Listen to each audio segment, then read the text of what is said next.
উনি আসলে বন্ধ করেন নাই, উনি আমাদের একটা নিয়মিত কার্যকরী অংশ হিসেবে তাদের একটা ফিউমিগেশন করতে হয়।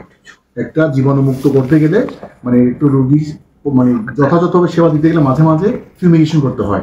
এবং রোগী মানে যখন আপনার ধরেন এই রোগী একটু কয়েকটু ভালো হয়ে যায়, কিছু ডিসচার্জ দিয়ে খালি করে এটা মানে একটা নিয়মিত একটা অংশ মাসে একবার বা দুইবার ফিউমিগেশন করতে হয়। ফিউমিগেশন না করলে রোগীরা ইনফেকশন হতে পারে। হ্যাঁ, তার একটা অংশ হিসেবে ফিউমিগেশন করার সময় কোনো রোগী ভর্তি থাকে না। হ্যাঁ, এটা একটা অনেকে যারা নন ক্লিনিক্যাল পার্সন এটা হয়তো মানে একটু ভুল বোঝার একটা স্কোপ হতে পারে।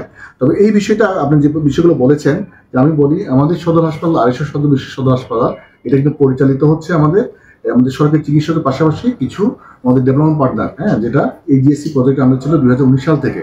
এবং এই আইসিইউ আমাদের 250 বেডের অর্গানোগ্রামে নাই, আমাদের একটা সাংগঠনিক কাঠামো আছে, ওইখানে কিন্তু আইসিইউ বলে কোনো কাঠামো নাই। কিন্তু 2019 সালে যেটা মোটা দাগের যে কথা আর কি, 1919 সালে কোভিড চলাকালীন সময়ে যখন আমাদের ডিমান্ড বেড়েছে মানে আইসিইউ ডিমান্ড, তখন এটা তৈরি হয়েছিল।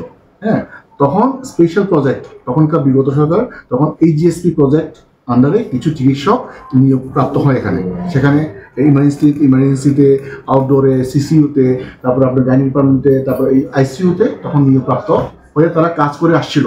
এই প্রজেক্টটা বিগত 2024 সালের জুন মাসে শেষ হয় এবং এরপরে আমাদের লেখালেখিতে আমাদের অনুরোধে আরো 3 মাস বৃদ্ধি করা হয় সেপ্টেম্বর 2024।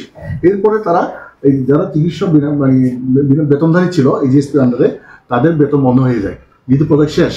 এবং ইন টাইম আমাদের কিছু প্রেক্ষাপট চেঞ্জ হয়, পরিবর্তন হয়, নতুন সরকার আসে, আপনারা সবাই জানেন।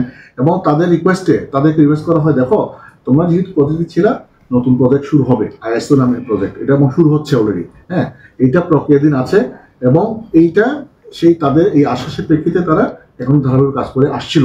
কিন্তু in the mean time PhD থেকে আমাদের ওই যে ওয়ার্ল্ড ব্যাংকে অনুমোদন পাশ হওয়ার পরে আমাদের লেখালেখি সবকিছু আমাদের আপনারা সবাই জানেন এখানে সচিব এসেছিলেন, রিজনে এসেছেন, তারপরে পুরো সিনিয়রেও অবজার্ভ করে এটা অনেক মানে কাঠখড় পেরিয়ে ওয়ার্ল্ড ব্যাংক থেকে অনুমোদন হয়, এটাকে আইইউএমকে দেওয়া হয়। কিন্তু আইইউএম বলেছে এটা এবছর আমরা নিয়োগকারী কর্তৃপক্ষ না, আমাদেরকে বলা হয়েছে এটা সেকেন্ডারি একটা মানে এটা কর্তৃপক্ষ পিএইচডি নামে একটা অর্গানাইজেশনকে দায়িত্ব দেওয়া হয়। তাদের সাথে একটা চুক্তি এখনো হয় নাই। এবং পিএইচডির যে চিফ ডক্টর পুচনু স্যার, ওনাকে আমরা অনেক রিকোয়েস্ট করি, স্যার আমাদের ডাক্তার বিনা বেতনে কাজ করছে, তাদেরকে তো আমাদের ধরে রাখতে হবে। হ্যাঁ, এবং তারা আমাদের পিআরবিতে ওনার নিয়োগপত্র অলরেডি আপনি দেখেছেন, নিয়োগ বিজ্ঞপ্তি জারি করেন উনি এবং চিকিৎসকরা আবেদনও করেছেন।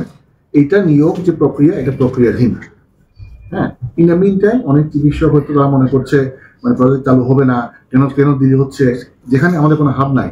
কিন্তু আমি গতকালে এই বিষয়টা আলাপ করেছি বিভাগীয় পরিচালক স্যার, উনি নিউজ আমি দায়িত্ব নিলাম, এই বিষয়টা আমি যেভাবে চালু করব। উনি এই আইসিইউ কনসালটেন্ট কমিটির সাথে আলাপ করেছেন, কোনো বন্ধ নাই। উনি জিজ্ঞেস করতে বন্ধ রাখছেন কেন, স্যার বন্ধ নাই, এটা ফিউমিগেশন চলছে, আমরা তো রোগী আসলে আবার ভর্তি করবো।